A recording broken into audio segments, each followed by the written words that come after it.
Hello everyone, আসসালামু আলাইকুম। আমি শাকিল। 60 ডেজ অফ পাইথন কোর্সের ডে 30.2 তে আপনাকে ওয়েলকাম। তো আজকের এই ভিডিওতে আমি রিটার্ন নিয়ে কথা বলবো, আরও কিছু কথা বলবো। লাস্ট ক্লাসে আসলে আমি রিটার্ন নিয়ে কথা বলছিলাম। আই থিঙ্ক আপনারা এখন রিটার্ন সম্পর্কে অনেক কিছুই জানেন।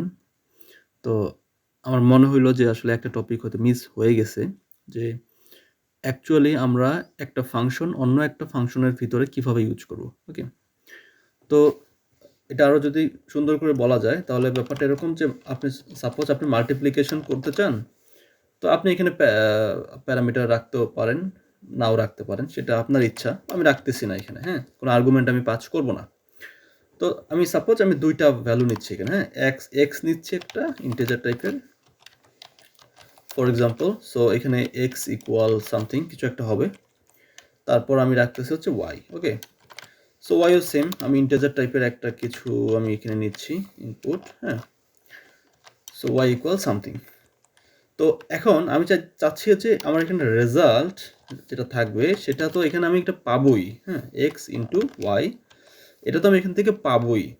তো আমি চাইলে কিন্তু এই রেজাল্টটা খুব সুন্দরভাবে এখানে প্রিন্ট করতে পারি, হ্যাঁ। আমি যেটা মানে আপনাদের বোঝাতে চাচ্ছিলাম যে ধরেন আমি যদি রেজাল্টটা এখানে প্রিন্ট করে দেই তাহলে কি হবে, আমি এই ফাংশনটা যখন আমি কল করব অন্য জায়গায় তখন আমাকে এখানে বলে দিতে হবে এক্স এর ভ্যালু দিচ্ছি সাপোজ 10, ওয়াই এর ভ্যালু দিচ্ছি সাপোজ 20। তার মানে কি 10 আর 20 জাস্ট এটা গুণ করলে 200 আমি দেখতে পাচ্ছি রেজাল্ট, তাই না?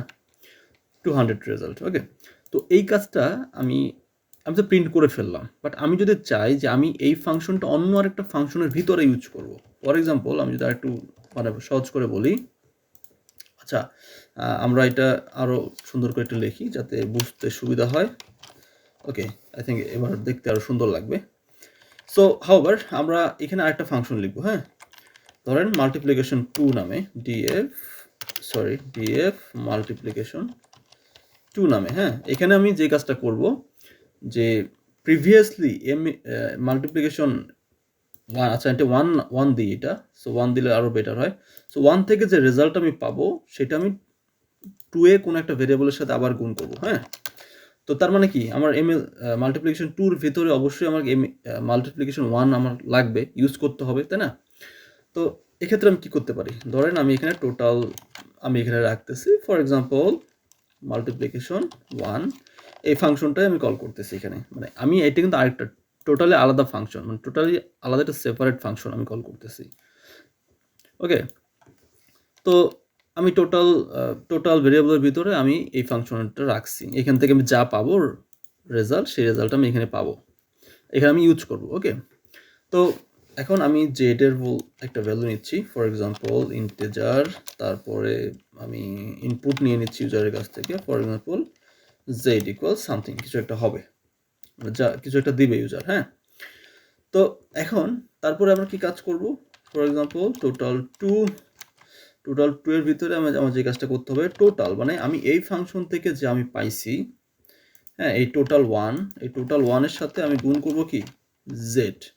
মানে জাস্ট এটা একটা সিম্পল একটা এক্সাম্পল দিচ্ছি যাতে যাতে আপনারা একটা ফাংশনের ভিতরে আরেকটা ফাংশন কেউ ইউজ করতে এটা আপনারা মানে জানেন বা বুঝেন। ওকে, জাস্ট একটা বুঝলেই হচ্ছে, পরবর্তীতে আপনারা যত কাজ আছে বা যত কমপ্লেক্স কাজ আছে সেটা আপনারা করতে পারবেন। আমার জাস্ট আপনাদের মোটামুটি বেসিক আইডিয়াগুলো দেয়াই হচ্ছে আমার কাজ। ওকে, সো হাউএভার আমি এখানে যে কাজটা করব আমি এখন আবার প্রিন্ট করতেছি, for example print final result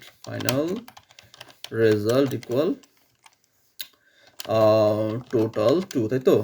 এখন দেখেন আমি যদি এটা প্রিন্ট করি, দেখেন এটা কিন্তু মানে হইল না, কারণ কি এই যে মাল্টিপ্লিকেশন, আচ্ছা আমি রান করে দেখাই আপনাদের।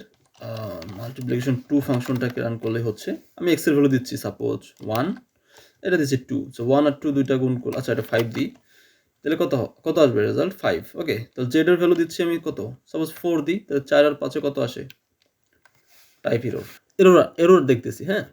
কারণ কি আমরা এখানে কিন্তু এই যে মানে প্রথম যে ফাংশনটা আমরা লিখছিলাম, এই ফাংশনের রেজাল্টটা আমরা এর প্রিন্ট করার পাশাপাশি আমরা কিন্তু রিটার্ন করি নাই, ঠিক আছে?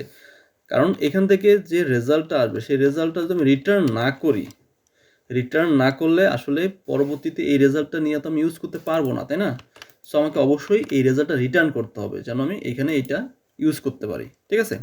অন্য কোনো ফাংশনে আমি মাল্টিপ্লিকেশন 1 এর যে রেজাল্টটা সেই রেজাল্টটা আমরা ইউজ করতে পারি। তো আমি যখন রেজাল্টকে রিটার্ন করলাম, এখন আমি এটাকে যদি আবার দেখি, সাপোজ এক্স এর ভ্যালু দিচ্ছি আমি 2, ওয়াই এর ভ্যালু দিচ্ছি 5, তো 4 5 আর 2 10 হবে গুণ করলে, যেটার ভ্যালু দিচ্ছি হচ্ছে আমি ফর এক্সাম্পল আবার দিচ্ছি হচ্ছে 6, তার মানে অ্যান্সার আসবে কি 60। দেখেন ফাইনাল রেজাল্ট হচ্ছে কি 60। এবার কিন্তু আর রেজাল্ট এররটা দেয় নাই, কারণ আমি কি এখান থেকে সরাসরি কিন্তু রিটার্ন করে নিয়েছি। ওকে, তো এটা খুবই একটা ছোট একটা প্রবলেম ছিল। আই থিঙ্ক আপনারা বুঝতে পারছেন। হ্যাঁ, আপনাদের হেল্প হবে এটা।